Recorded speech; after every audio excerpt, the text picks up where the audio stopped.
Hey, what's going on, everyone? How you guys doing? My name is Matt Jarbo. This is Stranger Days. And here's the thing. When we talk about YouTube as a platform, we generally tend to look at it from the perspective of just the viewer and the content creator, right? The viewer watches the stuff the content creator puts out. They subscribe, they unsubscribe, they comment, they like, they dislike, they engage, they imbibe, they become part of the community. This is just how it is. This is what we look at. These are the things that we put an emphasis on, especially if we're content creators. This is kind of part of our job.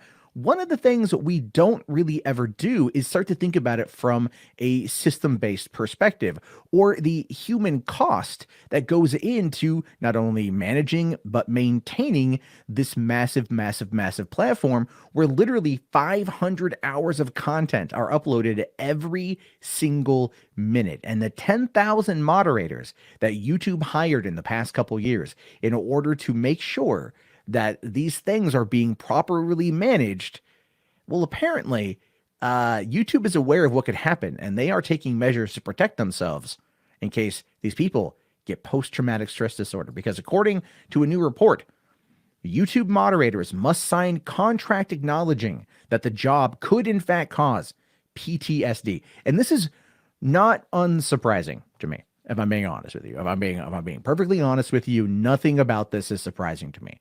There is a lot of horrible stuff on YouTube, and there's a lot of stuff that these people have to look at and manage and make their way through all the time. This happened with Facebook a couple of years ago, where moderators were literally resorting to like taking drugs on the job, drinking on the job, engaging in sexual acts with each other on the job as coping mechanisms for the terrible things that they had to work with, that they had to see while moderating Facebook content. I mean, you know, there's that new documentary, Don't F with Cats, and that person uploaded that content to Facebook, that first video. One boy, two cats, or two kittens, or whatever it was called. And somebody out there had to watch it, and somebody out there had to moderate it by removing it, meaning they had to get to the end of the video pretty much, or at least skip ahead to see the parts of that were absolutely disgusting. So it says here, moderators required to sign a form before accepting a job with the subcontractor Accenture, according to the report. Content moderators for YouTube have received legal warnings the job may negatively affect their mental health and cause post-traumatic stress disorder, a new report from The Verge had found. And I just want to point out, if you're one of those people out there that think that the only way you can get PTSD is by being in the military, you are so freaking wrong. You are so freaking wrong on that one. PTSD can happen from a multitude of things. It's not just seeing military combat. So I just want to make that abundantly clear. Social media sites are increasingly informing employees of the negative effects of moderation jobs following several reports of harrowing working conditions. The long hours, viewing violent and sexually exploitive content with little mental health support. Before accepting a job with Accenture, the subcontractor works with several social media companies and manages some YouTube moderators at a Texas facility. Employees had to sign a form titled Acknowledgement. It was introduced days after The Verge published a wide-reaching investigation into the epidemic of PTSD among workers at the facility and told workers they must acknowledge that it is possible that reviewing such content may impact my mental health, and it could even lead to post-traumatic stress disorder. Think about that. And it's so right. It's so right. Social media brings out the absolute worst in humanity. You know the old adage, never read the comment section? Yeah. Oh yeah, 100%. On my videos, I've got massive restricted words because I have to. I have to, for not only personal reasons, to protect my family, to protect other aspects, and to make sure that the worst of the worst doesn't make it through, because it doesn't have a place, in my opinion. It just doesn't have a place. But as a result of that, when I go through and I moderate comments, I still read all that stuff, right? Not to say it gives me PTSD. I laugh at like about probably 99.9% of it. But there have been some truly disgusting things that have come through that I've just kind of been shocked by. Like, wow, somebody took the time to actually write that. Now, that's just moderating my stuff. That's just moderating my comment section.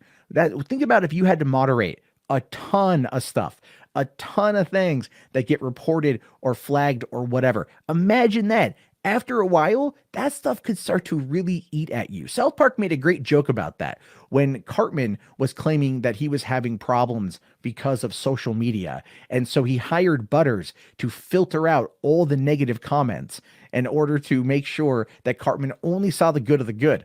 But Butters then became subjected to all of the negativity aimed at Cartman, and it started to mess with him.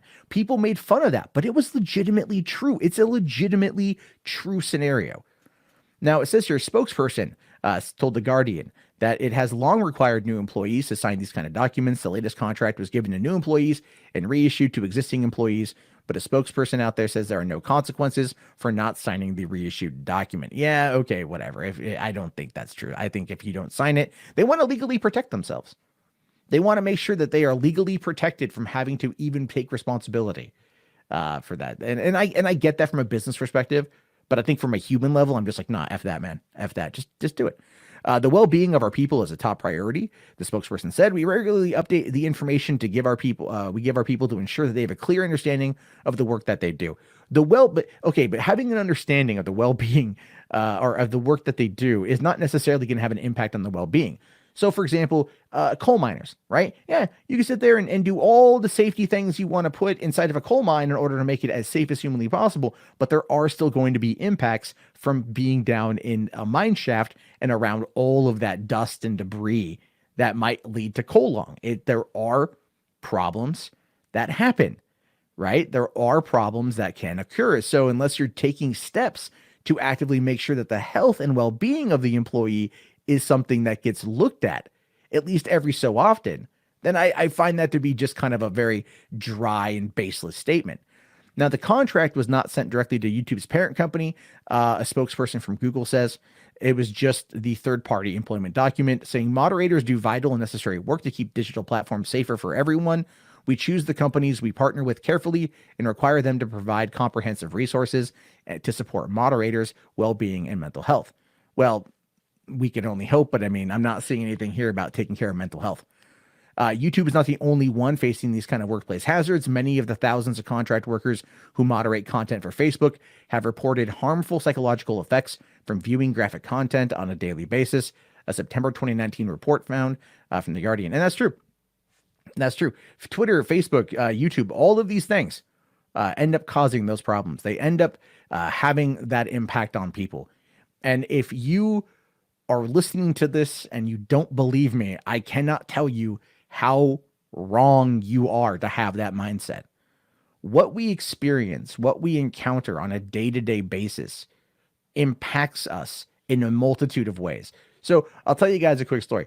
Back in the day, I used to spend a lot of time on 4chan, like a lot of time on 4chan, on mostly Poll and R9K and B. Spent a lot of time there, and I would laugh at the crazier things, but after a while I'd get desensitized to some of that stuff, and so it would require something even crazier to get a reaction out of me. There's a tweet that I made a long time ago that gets brought up every once in a while where I made a joke and I said, you spend too much time on the internet when you see a woman spitting out horse cum and it doesn't bother you. And people out there are like, oh, what are you watching? I'm like, no, I literally saw that video on 4chan and it had no impact on me. Right? It just had none. But once I disengaged from it, once I stopped going there as often as I did, in fact, I don't go there basically at all anymore. I started having a different approach to that kind of content. If something pops up like on Twitter or on Reddit, or if I get sent something from like, let's say a live leak or whatever, and it's too gruesome, it impacts me a lot more naturally in the case of like, oh, that's disgusting. And you turn it off and you don't watch it anymore. The natural human response. But when you engage in that kind of culture for that long, you just become desensitized. And if this is your job, 8 hours a day, looking at this kind of content, it's going to have an emotional impact on you. It's going to have that kind of impact on your life and that kind of impact on your well-being. And if you are not mentally suited to handle that, this job will find a way to mess with you. As I talked about before, Facebook employees or Facebook moderators that were third-party or contract employees through a third party, they were plying themselves with alcohol and drugs as a way to cope with what they saw. Think about that. Not everyone can handle 4chan. Not everyone can sit there and spend a lot of time on that. Not everyone can see those things, but everyone needs to work. So I almost want to say, why don't people from 4chan go get jobs working in this particular environment? I mean, well, that's actually probably not the best because they would probably approve like 98% of the terrible stuff that comes through because they would just be desensitized to it and they're okay with that. Mental health is something that gets vastly overlooked in this country, especially with jobs where you deal with society and you deal with the worst parts of society. And I'm not wrong on that. Anyway, I look forward to your thoughts. I look forward to your opinions. Let me know down in the comments below what you guys have to say about this. And if you do want to help support the channel, the best way to do that, quite frankly, is turn off that pesky ad block. And also check out the join button. Become a member. Just help out the channel that way. It's the early part of the year, and YouTube is terrible when it comes to monetization at the beginning parts of the year. Anyway, I will talk to you all later. Have yourself a great day. Thank you for watching, and peace out.